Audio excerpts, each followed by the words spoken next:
This was supposed to be a nice fire chat, Mr. President. Yes, good. I got set up. No, I did know. You made the job for the moderator really easy. Thank you, Mr. President, for your speech. I do have a few follow-up questions, if it's okay. Sure. I don't think I should start with Greenland, maybe. I'll start with the economy. The U.S. economy is doing really, really well. But how to sustain this growth moving forward? Because there's always a recession looming around the corner. Well, you know, the one thing about economies and recessions is sometimes you get hit unexpectedly and there's nothing you can do about it. All brilliant people, but there's nothing. One example was COVID. We had an economy going at levels like nobody had ever seen my first 2.5, 3 years. And then I heard the word pandemic, not COVID. They came up with that name over a period of time. We won't get into that. But I heard the word pandemic. And I had a poll come out that was so strong just prior to that, and I was with the two best pollsters, McLaughlin and Fabrizio, and they said, sir, George Washington and Abraham Lincoln, if they came back and ran as president and vice president, they couldn't beat you. And then what happened is the following day, I was told to stay tuned because there's something really bad happening in China. There are bodies laying all over Wuhan, right around that certain building that we talk about. I always said it came from Wuhan. It did come from Wuhan. And they were body bags. We saw it by satellite. And they said, there are strange things happening in China. And so it began. And we ended up with the COVID, and the whole world suffered. We did a phenomenal job. I don't think we got the credit we deserved. We did something that Operation Warp Speed, which some people say was one of the greatest military feats ever. We did a great job. Used our military, used a lot of people. But sometimes you get hit with things, nothing you can do. You get hit with things like that unexpectedly. And we got through it. And when I left, the stock market was higher than it was previous to the COVID coming up. And I called it a great achievement. But things happen. Bad things happen. The things that we can stop are wars if we're smart. That we can stop. Those are a matter of being intelligent and having intelligent people on the other side. Because wars are the worst of all. Wars are worse than anything. But we can stop wars because that's sort of up to us. But things like dust flying in the air, wherever COVID comes from or whatever comes, sometimes you have to be a little bit lucky. But we are poised to have an economy like no other, not only in this country, but anywhere. And you know, when you hear the kind of numbers that I can tell you that Scott Bessent was with me the other day, and he's looking at numbers. He said, I can't. And that's all he's done his whole life, pretty much your whole life. Scott, you weren't going to be a football player, I don't think. Scott was not that great at football, but he was always good at numbers, right? And he was looking at numbers. He said, I've never seen anything like this. We're poised to do things that no other country has ever done. And, you know, luck, I hate to say it, but we need a little luck. We don't want to get hit by something that nobody could have thought. Whoever thought we were going to hit by a pandemic? You know, when I heard the word pandemic, I said, oh, that's an ancient problem. World War I, they lost 100 million people. It actually ended World War I. A lot of people don't know. The Spanish flu in World War I ended the war because all the soldiers were sick. The soldiers were so sick on both sides, and that war was raging, and they were all dying from the Spanish flu. They were sick as dogs. They couldn't fight. So, you know, you don't know how that would have turned out. But so we do, I mean, subject to that, and I always have to put a caveat in for it, but we're poised to have the greatest growth of any large country, I think any country that there's been. When you look at what's happening in the United States, it's really amazing. Thank you. One thing that maybe keeps you up at night, I know you don't sleep that much anyway, Mr. President, is the debt. The U.S. debt is high, is now the biggest expenditure on your budget. How to get out of that impasse? Well, the big thing is growth. I mean, growth is the way. If we grow like this, we go from having a $37 trillion. We go from having high debt to low debt. But we also are cutting expenses, you know, the old-fashioned way. We have extraordinary growth. I think we're going to be growing our way out. I think we're going to be paying off debt. We're taking in tremendous money from tariffs fairly. And again, I'm using them judiciously. Switzerland's a case study. I could have gotten much more. I could have asked for much more. But we're using them judiciously. But I think growth, most importantly, and then cutting costs. Now, if you take a look at Minnesota, $19 billion in fraud and other things. People going to airports, they came into the country, they don't have 10 cents, and they're leaving with hundreds of thousands of cash in their bags. When we get to that, and our DOJ, Pam, and Todd, and all the people that work over there, and all of the people that work in here, I can tell you, Scott Bessent is working on that. It's a priority, right? You have your whole team. We're in there looking for where this money is coming from, how much it is. It could be more than $19 billion. Can you believe that? That's just one state. If we were able to cut out 50% of the fraud, 50%, and we should be able to do better than that, we would have a balanced budget without having to talk about even growth. So we have a lot of options, but we're working very hard on that. That's a big deal. It's not just the protests, the fake protests done by agitators and professional insurrectionists. That's what they are. They're professional troublemakers. But we are looking very strong at the money, too, in Minnesota and other places. I think, Mr. President, also the $500 billion invested in artificial intelligence and the frontier technologies last year also were driving growth exponentially in the U.S. Well, AI has been a big factor. AI is massive. I mean, Mark Zuckerberg showed me a plant where he put it over a map of Manhattan, and it was basically the size of Manhattan. This is not, I said, you got to be kidding. It's a plant that was miles long, miles wide, very high. I don't think it was as high like the Empire State Building, but it was high. And it literally covered most of the island of Manhattan.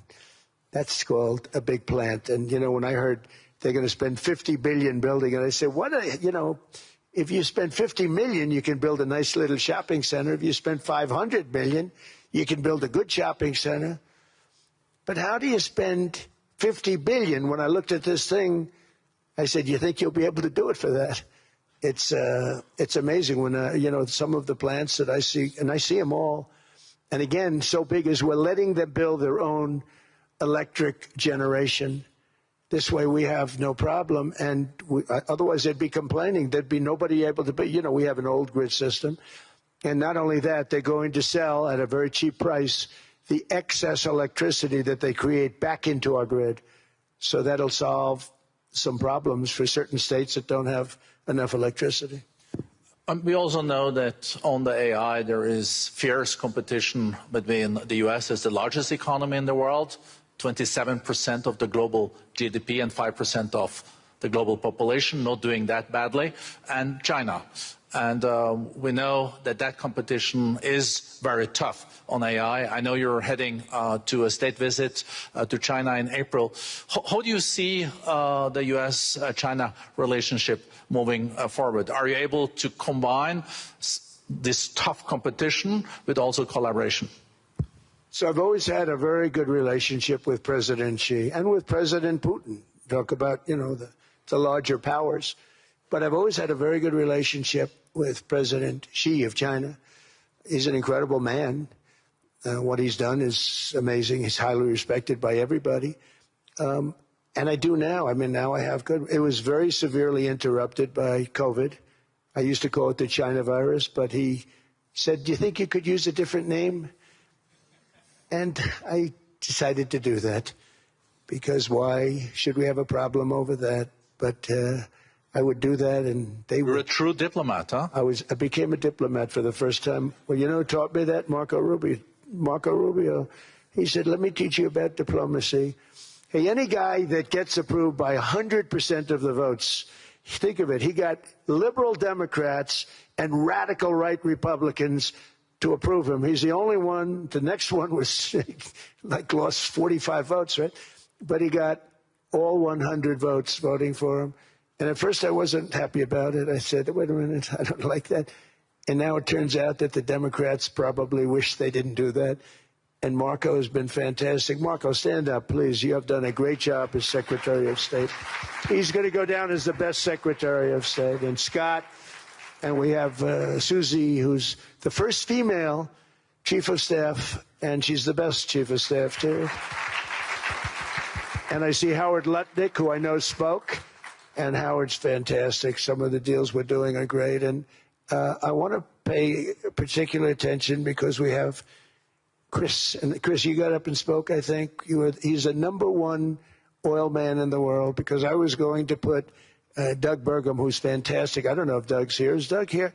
Doug Burgum is fantastic. He said, sir, there's one man better than me. And he introduced me to Chris, and he turns out to be. So we're drilling more oil and gas now than we ever have by almost double. Is that right, Chris? And on top of it, we got a lot coming out of Venezuela. So anyway, so we're doing great. The country is just doing great. We have great people. Thank you. And I see other people. We have Steve Witkoff. We have Jared. I got so many people. I'm in trouble because when I go back, they're going to be people with long faces. Sir, you didn't introduce me. I got so many people. And we have a lot of the greatest people anywhere in the world. I know them all. So I won't continue because we'd be here all day. Thank you, Mr. President. We also know that you're a deal maker, and then maybe coming back to Greenland and Ukraine. What kind of deal in the end do you see between the U.S. And Denmark? Because, you know, I guess you see it now as a negotiation going on, or? Well, it's costing Denmark hundreds of millions a year to run it. And Denmark's a small country and wonderful people. But, you know, it's very expensive. It's a very big piece of ice. And it's very important. I mean, I don't want to repeat the speech, but it's very important that we use that for national and international security. That can create a power that will make it impossible for the bad guys to do anything against the perceived good ones. And it's a great block for Europe, just like, you know, Denmark was supposed to spend hundreds of millions of dollars. They didn't spend the money. They didn't spend anything, almost. And we'll see what happens. I just say this. NATO has treated the United States of America very unfairly. We never asked for anything. We never got anything. We actually took care of the needs of NATO for years and years, which I felt was always unfair. So I got NATO to pay because they're rich countries. But I think it's time that NATO step up. We're helping them with Ukraine. Without us, I think Putin would have gone all the way. I think we have it. I think there could have been a World War III, if you want to know the truth. If Kamala was elected, or Joe, any one of those, you know, those thinkers, I think you could have ended up in World War III. And I will say Steve Witkoff has been dealing incredibly with. But we're not going to have World War III. We want to get it stopped, but we're not going to have World War III. I think if I wasn't elected, I think that could have evolved into World War III. It was a very, very bad situation. And it still is, but it's not that kind of bad. It's bad because so many young people are being killed. How close do you think there is on an agreement on Ukraine? I had the pleasure of speaking with Steve Witkoff and Jared Kushner yesterday. I know they're working hard on it. I know that they're also traveling now. Do you see this very close or still? Well, I hate to say it. I thought that was going to be so. I settled 8 wars plus. And I thought that was going to be one of my easier ones. Not the easiest. Some I settled in a matter of hours because I'm good at that stuff. You know, the United Nations should be doing this. I shouldn't be doing it, but it doesn't matter. It's got to get done, saving a lot of lives. We're saving millions of lives. With Ukraine, Russia, there's tremendous hatred between President Zelensky and President Putin. That's not good. That's not good for settlements. We know from dealing. There's abnormal hatred. With that being said, I think Russia wants to make a deal. I think Ukraine wants to make a deal. And we're going to try getting a deal done. We're getting, I think, Steve, I think I can say that we're reasonably close. But what happens is oftentimes we'll have a deal with Russia. Russia's set, and President Zelensky will not do it. You saw that when he was in the Oval Office. I was not happy. And then we'll have President Zelensky wants to make a deal, and Putin doesn't want to make the deal. It's a very difficult balance. and it's big time, and it is, you know, to use a word, it's a bloodbath. It's horrible what's happening. It's a drone war. The drones are killing, you know, thousands of people a week, thousands. We have to get it stopped. So I believe they're at a point now. I'm going to meet with President Zelensky later today. I believe they're at a point now where they can come together and get a deal done. And if they don't, they're stupid. That goes for both of them. And I know they're not stupid. But if they don't get this done, they are stupid. So I don't want to insult anyone, but you got to get this deal done. Too many people are dying. It's not worth it. President Sisi is sitting on the first row here. He spoke earlier today and also complimented you on the Gaza deal. I think there will be a signing tomorrow. Of course, there are different views on this, but how important do you think this signing is on the Board of Peace? And do you think this is going to sustain? Do you think we now will see Gaza reconstructed and the billions of US dollars invested? I do. I mean, I think we have peace in the Middle East. There are some little situations like Hamas, and Hamas has agreed to give up their weapons. Now, you know, they were born with a weapon in their hand, so it's not easy to do. When they were born with a rifle in their hand. It's not an easy thing for them, but that's what they agreed to. They've got to do it. And we're going to know, Jared, over the next 2 or 3 days, certainly over the next 3 weeks, whether or not they're going to do it. If they don't do it, they'll be blown away very quickly. They'll be blown away. You know, we have 59 countries that are part of that whole peace deal. And some of those countries aren't even they're near the Middle East, but they're not in the Middle East traditionally. And they want to come in and take out Hamas. They want to come in. They want to do whatever they can. There's a problem with Hezbollah in Lebanon, and we'll see what happens there. But that's a problem. But there are these little flames, but there's peace in the Middle East. Now, had we not gone in and knocked out with those big, beautiful, we just ordered 25 brand new ones, the latest and the greatest, the B-2 bomber. Think of them, they went in there at 2 o'clock in the morning with no moon, no light, no nothing, and every single one of those massive bombs hit its target, 100,000-pound bombs hit its target, every one of them. And then on top of it, from a submarine 300 miles away, we hit the sites with tomahawks, which is an unbelievable weapon. So, you know, we did our job. If we didn't do that, you would have never had peace in the Middle East. And the countries like Saudi Arabia, UAE, and Qatar could never have, and others could never have signed anything because you would have had this dark cloud, and the dark cloud was Iran with nuclear. Iran would, if we didn't take them out, they would have had a nuclear weapon within 2 months. They were very close to having the nuclear weapon, and we hit them hard. And it was a total obliteration. If they may try again, but they're going to have to try from a different area because that area was obliterated. Incredible thing we did. And because we did that, we were able to make peace. If we didn't do that, I would say, Jared and Steve, if we didn't do that, there was no chance of making peace because the countries I just named and other countries could have never signed off. They were afraid. They were afraid. We had a bully. The bully was Iran, the bully of the Middle East. They used to call it for years. They were the bully of the Middle East. They're not the bully of the Middle East anymore. Mr. President, I know you even had to change a plane last night, so I guess you didn't have much sleep, but I think you're... But your energy is still there. I know you have several bilateral meetings. I know you're also hosting a reception. So thank you so much for coming back to Davos. Thank you so much. It's highly appreciated. Well, thank you very much. Thank you, everybody, very much. Thank you.